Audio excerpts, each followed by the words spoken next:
झी 24 तास एक पाऊल पुढे। संजय राऊत यांची प्रतिक्रिया येते यावर। कृष्ण अडवाणी साहब के बारे में हमारे मन में बहुत आदर है। शिवसेना पार्टी चीफ उद्धव ठाकरे साहब ने अभी कहा है कि लालकृष्ण अडवाणी हमेशा हमारे हृदय में बैठे रहे हैं और उनके सिवाय वाजपेयी और अडवाणी के सिवाय भारतीय जनता पार्टी का नेतृत्व और एनडीए का नेतृत्व फीका पड़ जाएगा। दूसरी बात ये भी कहते हैं उद्धव जी कि हमें आज भी अडवाणी साहब का आशीर्वाद, मार्गदर्शन और अनुभव की जरूरत है और उनका नेतृत्व हमें आगे लेके जाएगा। ये हमारी पार्टी चीफ उद्धव ठाकरे साहब का विचार है और अभी उद्धव जी ने कहा है। ऐसा भी सुनने में आ रहा है कि राजनाथ सिंह जी ने उनका इस्तीफा मंजूर नहीं किया, मगर क्या अगर इस्तीफा मंजूर हो जाता तो कहीं ना कहीं एनडीए के लिए बहुत बड़ा एक लॉस होता है। देखिए, एनडीए की पहचान जो है, एनडीए की पहचान अटल बिहारी वाजपेयी जी, लालकृष्ण अडवाणी जी, शिवसेना प्रमुख बाला साहब ठाकरे जी और प्रकाश सिंह बादल और बाद में जेडीयू, ये पहचान है एनडीए की।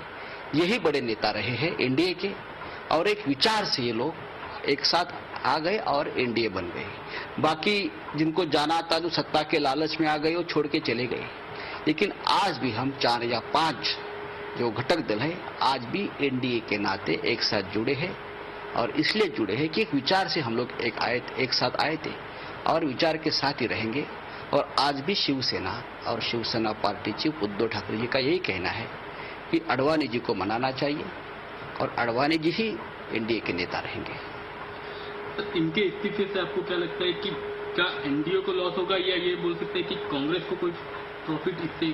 देखिए, कांग्रेस को कोई फायदे की बात आप मत करिए, लेकिन हमें चाहते हैं, उद्धव जी चाहते हैं कि एनडीए का अगर फायदा होना है, एनडीए अगर सत्ता में आना है तो एनडीए का पूरा कुनबा एक साथ रहना चाहिए। किसी भी तरह से कलह या मतभेद लोगों के सामने नहीं आनी चाहिए। और हम हमेशा से शिवसेना एक विचार से भारतीय जनता पार्टी के साथ महाराष्ट्र में और दिल्ली में एक विचार से हम एक रिश्ता हमारा बना है और वो बनता रहेगा। ऐसा भी सर सामने आ रहा है कि इनकी नाराजगी जो इन्होंने इस्तीफा दिया, इससे क्या बीजेपी में ये बोला जा सकता है कि शायद 2 गुट अलग अलग हो जाए? मैं ये नहीं कहूँगा। बीजेपी भी एक बड़ी पार्टी है और एनडीए की सबसे बड़ी पार्टी राष्ट्रीय पार्टी है। हम तो रीजनल पार्टी मानते हैं, लेकिन बड़े बड़े नेता बीजेपी में भी है। अडवाणी सबसे बड़े हैं और हमेशा हम जब अडवाणी साहब के सामने जाते हैं तो हम उनका चरण स्पर्श करते हैं और करते रहेंगे। उनका कद का कोई नेता आज ना इस देश में है ना बीजेपी में है, ये तो मानना ही पड़ेगा। एक आखिरी सवाल, क्या ये सबको देखकर बोला जा सकता है कि इलेक्शन पे इसका कुछ प्रभाव पड़ेगा?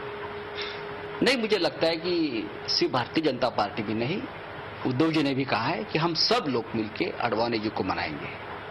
ये सभी की जिम्मेदारी है।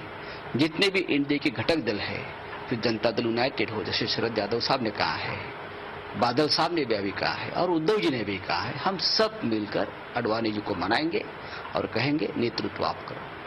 झी 24 तास एक पाऊल पुढे।